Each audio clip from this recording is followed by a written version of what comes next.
weeks ago I dropped a video ranking every single Space Marine across all of Warhammer 40k. And overall, I've gotta say, the responses were pretty positive. Surprisingly, a lot of you were happy with my placements. But there was one Space Marine, yes one, that had people in the comments acting like I had committed a war crime. And since you clicked on this video, you probably already know who it is. Tyberos, the Red Wake. Who apparently, if the memes are to be believed, this dude is bigger than your favorite Primarch, built like a forklift, and personally responsible for every bro Tyberos solos comment section in existence. But when you actually look at his established lore, you realize that it's smaller than my left pinky toe. So today I thought it'd be fun to give Tyberos a bigger spotlight than I did with my Space Marine ranking video. I'm going to break down who he is, go through his weapons, abilities, and feats, and then finally answer the big question: where does Tyberos, the Red Wake, the giant Sharkboy, actually scale compared to the rest of the 40k universe? Is he actually the size of a Primarch, or has the internet been huffing Shark Daddy copium for the last decade? Well, there's only one way to find out. Let's jump straight into the cow hole. It's time to power scale.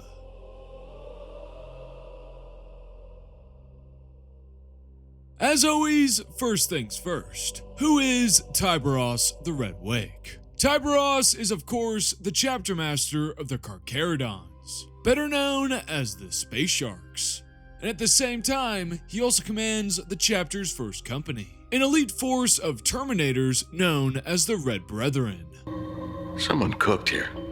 Tyberos is first mentioned in canon during the Badab War, where he quickly earned a reputation for himself as one of the most terrifying loyalist commanders in the entire war, as Tyberos would personally lead bloody assault after bloody assault with his Terminators. His savagery was described as unmatched, and even by 40k standards, he came off like a guy you absolutely did not want pulling up to your planet.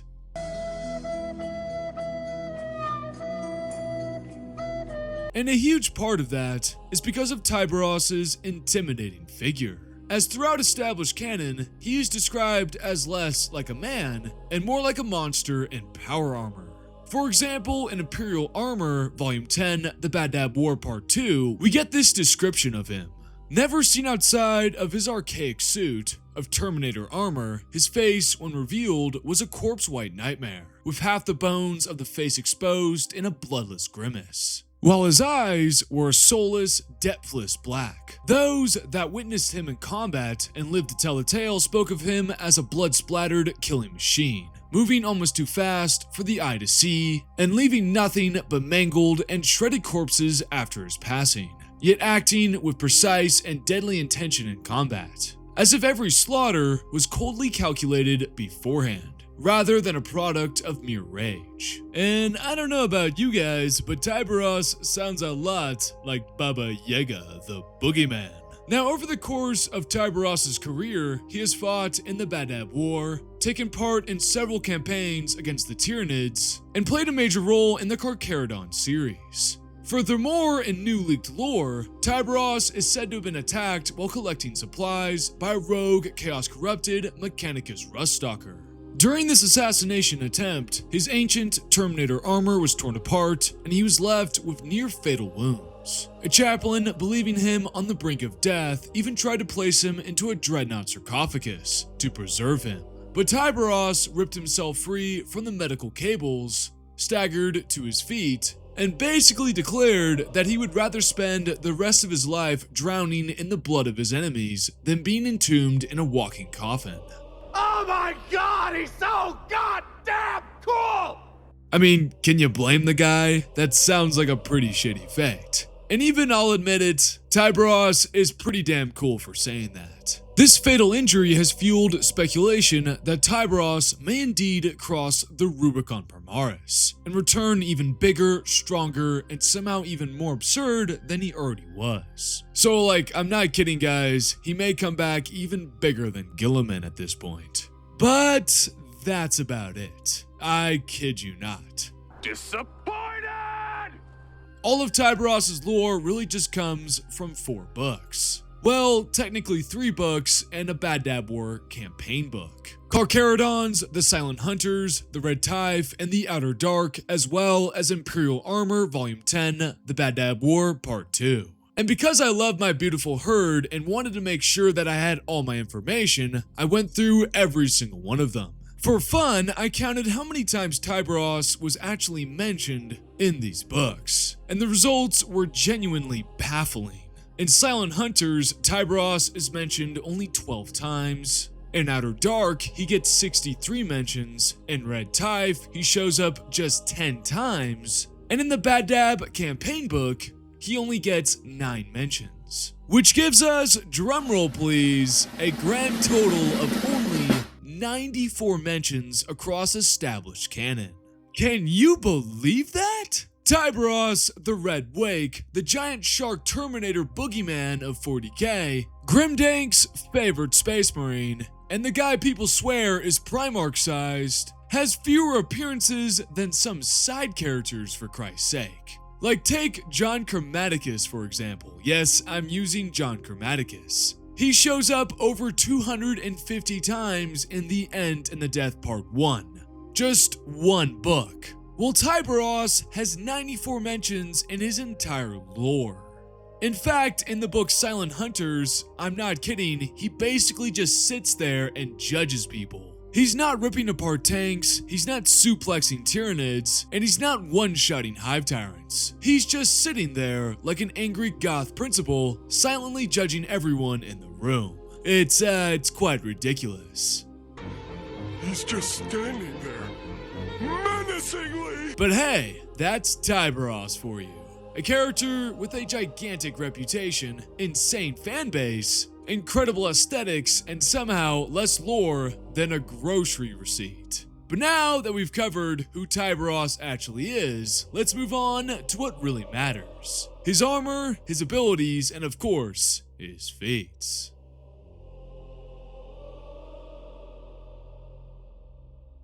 First off, of course, Tyberos is a space marine. Which means, right out of the gate, he can move faster, lift more, react quicker, and tank things that would normally obliterate a normal human. Even your average Astartes is already a superhuman monster. So Tyberos starts with a pretty absurd foundation, before we even get into what makes him special. On top of that, Tyberos wears Terminator plate, specifically a heavily modified suit of tactical dreadnought armor. And according to the Outer Dark, it practically makes everyone else in Terminator armor look small by comparison. The book describes him like this. He stood apart from his brethren, alone, a dozen paces behind them. Even by the standards of the Adeptus Astartes, the figure was a giant, standing a head above the rest. He too was clad in tactical dreadnought armor, and for a moment, OT's analytics glitched, informing him he was looking at a graven statue. A slight shift in the giant's stance removed that possibility. Dust cascaded from the cliff-like plates of his immense suit and his huge, wickedly barbed gauntlets. Every inch of the warrior was clad and armored with the most hollowed and rare pieces of war gear OT had ever set his optics upon. It made the Space Marines standing in the giant shadow seem like children. So Tyberos isn't just big for a Space Marine, he's big for a Space Marine in Terminator armor, which is pretty silly.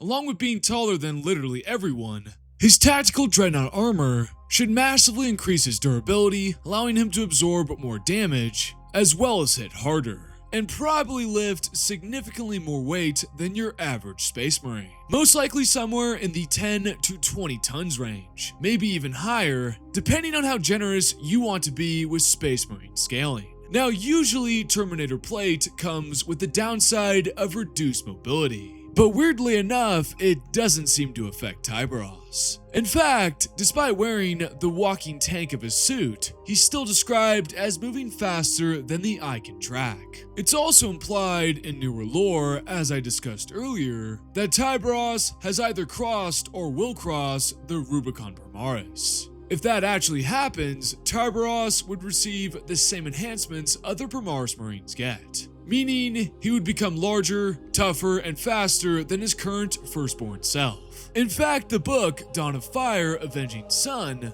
gives us a statement that really shows the gap between Primaris and firstborn Marines. The Primaris warriors were fast, stronger than Space Marines of his type, and taller. His sensorium passed as much information about their war gear to him as it could gather. The reactors were more powerful, their guns bigger and better. Without a full aspect reading, he could tell little more, but he could see. These were not Space Marines. They were something else. They were his replacements. So if this leaked lore is to be believed, and if it ever comes out, Tyberos will have finally crossed the Rubicon, which will give him a pretty substantial buff.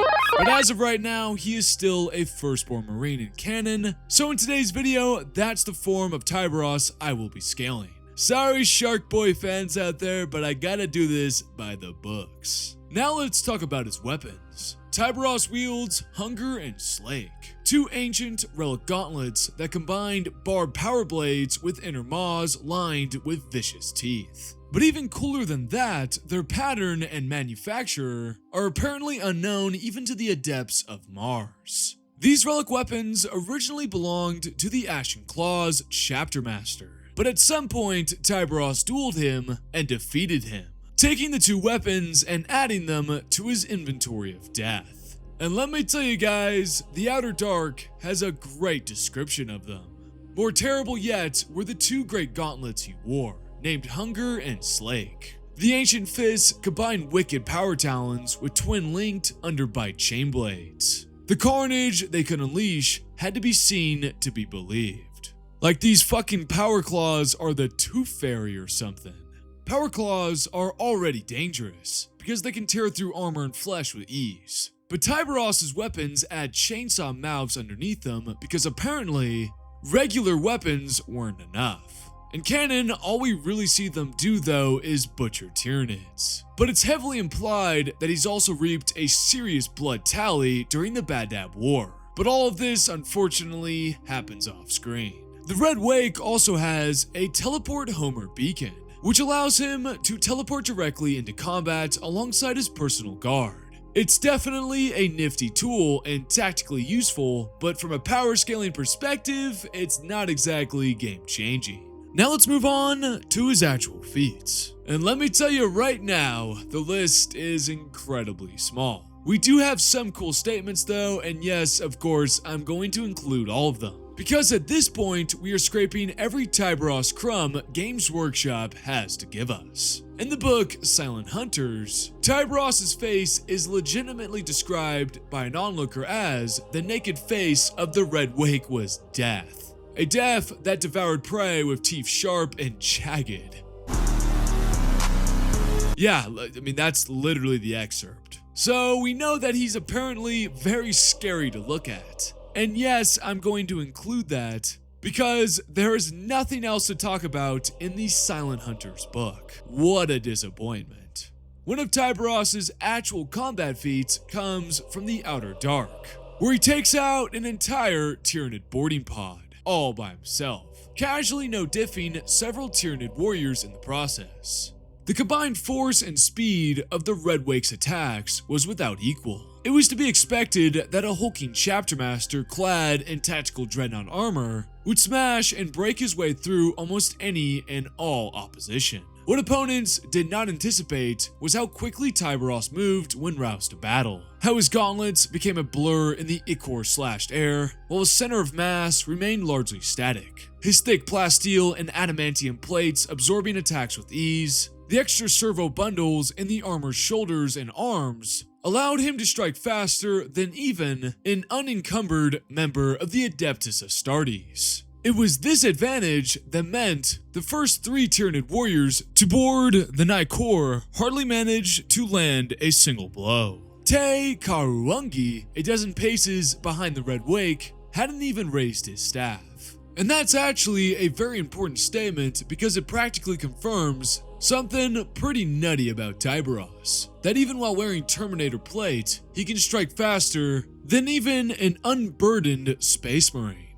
which is absolutely not normal and probably one of Tyberos' best statements in all of canon. Now this makes an interesting question arise in my fallen cow brain. Is Tyberos faster than Logan Grimnar? Since you know Logan Grimnar can also run in Terminator Plate. And if I had to pick a verdict, I would still say that Logan Grimnar is far faster. I mean, Grimnar literally blitzed a Grey Knight's Grandmaster before he could even get his sword out of his scabbard. Let me know down in the comments what you guys think. But back to the feat, after Tyberos defeats these 3 Tyranid warriors, he then advances further into the boarding pod and says, "The pod will continue producing and birthing bioforms," Tyberos said, as though he wasn't single-handedly stymieing a Tyranid infestation of the Nicor's lower decks. "I'm going to purge it from within, remain here and kill anything else that emerges." And thank the Melt Gods, Tyberos actually manages to accomplish this. He boards the pod and destroys everything within it, returning to his flagship with relatively no injuries. Now for those asking how many warriors he probably killed, according to Warhammer Tactica, a Tyranid boarding pod usually carries around 20 Tyranid warriors. So Tyberos dives into this thing and purges it from within by himself. Is that some galaxy-shattering feat? No, not really. But is it still pretty damn impressive? Absolutely. And well, that is legitimately about it. Sure, he still has some off-screen feats. As I discussed prior when I was talking about his weapons, he did defeat a Ashen's Claw Chapter Master. And based on what's implied in Imperial armor, during the Badab War, Tyberos and the Carcharodon savagery was described as unmatched, meaning they clearly massacred a lot of traitors during the war. So Tyberos probably defeated a decent number of renegade space marines off screen as well. And now that we've gone through Tyberos' armor, abilities, weapons, and his very limited number of feats, we can finally move on to the golden question. Where does Tyberos scale compared to the rest of the 40k universe?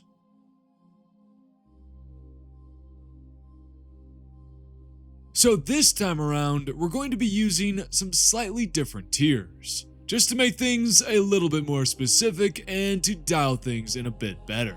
For this video, we'll be using the Captain tier, the Low and High Chapter Master tier, the Enhanced tier, the Primarch tier, and the Beyond Primarch tier. And yes, before anyone asks, we will not be factoring in the Cosmic or Multiversal tier. Because even with all the fan art glazing in the world, there is no way in hell Tyberos scales that high. I know some of y'all love your Shark Dad, but let's calm the hell down. Now, in typical Fallen Cow fashion, it's time to go over the tiers. Our first new tier is Captain tier. This is where you find your typical Space Marine captains, along with Eldari Autarchs and veteran Chaos champions. After that, we have the Low Chapter Master tier, where we find the upper ceiling of standard mortal beings. Here we find your standard Space Marine Chapter Masters, Orc War Bosses, and Tau Commanders. After that, we have the High Chapter Master tier, where we find the greatest mortal beings that stand far beyond their no-name standard variations. Here we can find Chapter Masters like Gabriel Seth, Kayvon Shrike, or Lord Commander Dante. And before you ask, no, I'm not including Asterion Moloch or Marneus Calgar, because I genuinely have no idea if they belong in the Enhanced tier or the High Chapter Master tier, due to how insane some of their feats and statements are. So I'm just going to worry about that another time instead of wasting hours trying to make up my mind. After that is the Enhanced tier, which includes beings who push far beyond standard Astartes limitations. Here we can find Grey Knights, Custodes, and most Demon Princes, depending on how empowered they are at that current moment. After that is the Primarch tier, where we find most of the base Primarchs like Sanguinius, the Lion, or Horus, as well as most Avatars of Cain and Name Greater Demons. And finally, at the very top, we have the Beyond Primarch tier, where we find characters whose power exceeds even the Primarchs. This includes entities like the Demon Primarchs or Catan Shards. So now we need to ask the question, where does Tyberos slot in? Well, let's first start off by eliminating the tiers Tyberos definitely does not belong in, starting with the Beyond Primarch tier, which should not even be a discussion. Characters in this tier, like the Demon Primarchs or Catan Shards, possess the power that can literally threaten entire planets, something far beyond Tyberos has ever shown in established lore. Second, Tyberos is not in the Primarch tier. Again, this really should not be controversial. Even though he has art that depicts him as tall as a Primarch, if he actually faced down one of the Emperor's degenerate space babies like Sanguinius or the Lion, or even a name greater demon or Avatar of Cain, he would simply get dismantled. These beings operate on a completely different scale of speed, durability, skill, and devastation. Tyberos may be a monster by Space Marine standards, but he has no feats or statements suggesting he could defeat one of these entities.